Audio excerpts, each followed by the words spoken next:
In the dead of night, a ship fights for its survival. The storm shows no mercy, and the crew, seasoned sailors, struggles against the relentless waves. Among them is a man, desperate, broken, and pleading for his life. This man's name is John Newton. But who was he before this storm? And what transformed him into the author of one of the most beloved hymns of all time?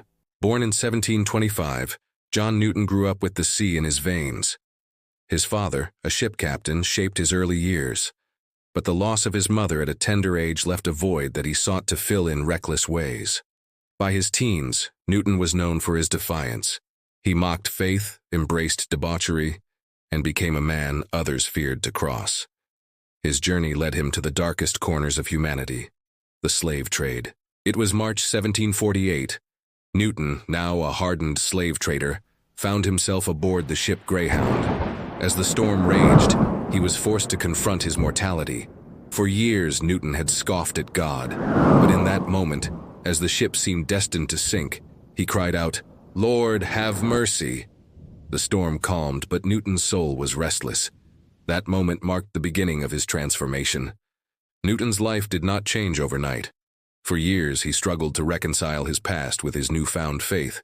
He left the sea and the slave trade, eventually becoming a pastor and a fierce abolitionist.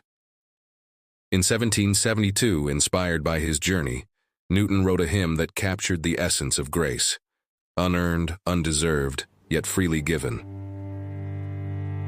Centuries later, Amazing Grace resonates across the globe.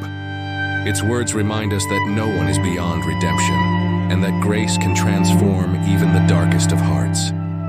From the stormy seas to the hearts of millions, the story of John Newton and Amazing Grace reminds us that grace truly is amazing.